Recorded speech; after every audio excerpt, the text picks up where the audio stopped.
Good to have you here, Mr. and Mrs. Winston, please. Winston. Thank you. So why are you here today? Well, you see, we are here because for the past 13 months I've been married. I can literally count how many times my wife has visited the kitchen to prepare a proper meal for me.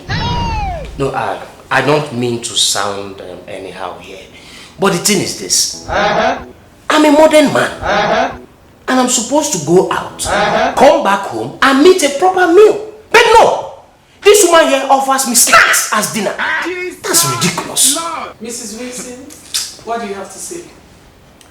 Look, Counselor, we have talked about this before. I mean, if he wants a good home-cooked meal, then he should hire a cook, period. Who hires a cook when he has a wife? So being a wife automatically makes me your cook? That is your primary duty. And of course you were married for this. That's your primary duty as a wife. Who made it a law? It has been there. In fact, that's a tradition which has been existing even before our parents were born. But my mother was never a cook to my father. Mine was a cook. Can I come in here, Mr. and Mrs. Wilson? Go ahead. Thank you. I want to know one thing from you, Mrs. Wilson. Prior to your tying the knot with your husband, did you let him know that you don't fancy cooking? Well, no. Mr. Wilson? Yes. Did you discuss with your wife that you don't fancy the idea of having a cook in your home aside your wife? I mean, why am I supposed to discuss that with her? There's no need for that. There's no need. In fact, I thought that she knows how to cook. You thought? Yes, because she gave me the impression that she knows how to cook. I gave you the impression? Of course, you gave me the impression that you know how to cook. See, Counselor, the thing here is this. If she really fancies this marriage and she wants to continue to be in this particular marriage, she should start preparing nice meal for me to eat.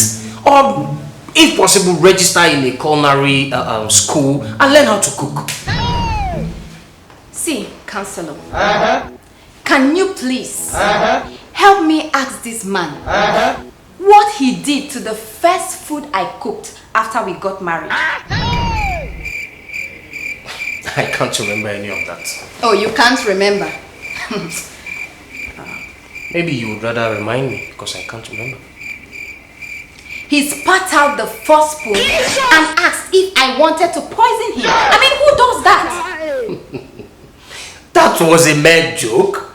I didn't even take that serious. It was just a mere joke. Look, the thing here is this. The food was salty. I could have even have died if I had continued eating that.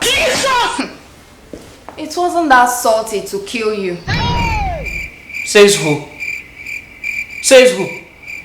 Now the thing here is this. It was always salty and tasteless. I was hoping that she would get better. No, instead she was becoming worse every day. And there was even a time she prepared meal and forgot to add pepper. Okay, I get it now. This is Wilson. So because of your husband's admonition of your food, you stopped cooking? Exactly. Exactly. Will you keep quiet? But I was only just complaining about the way the meals were being cooked. That doesn't mean she should, use that as a license and stop cooking. Hey, you didn't just complain, but you mocked me and my mother for not teaching me how to cook. I never mentioned your mother. But you implied it. How? Can I come in again, please? Alright, Mr. Wilson. I think now I know where the problem is coming from.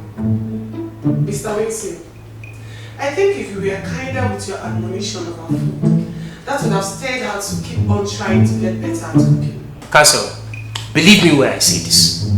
My wife here is very lazy. Yes, she is very, very lazy. She doesn't work. Always in the house, doing nothing. I don't work. Do you work? Do you work? Okay, you want us to tell the counselor how you got this present job that is paying you heavily? Wait, the role I played so you could secure that job? You want us to tell her?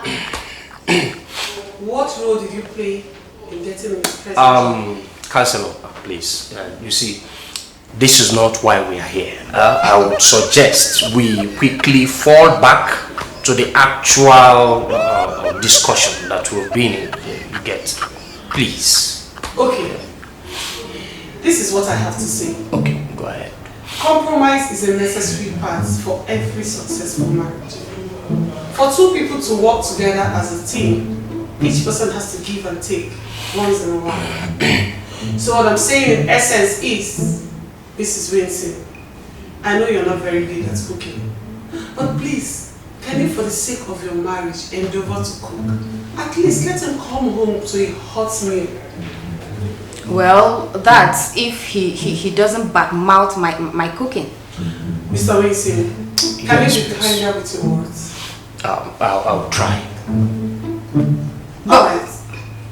But wait, am I the only one who gets to compromise? What about him? Doesn't he have to compromise something?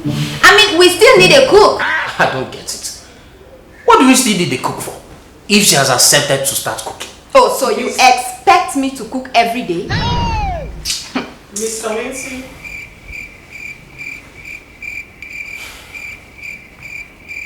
I'll think about it. Alright.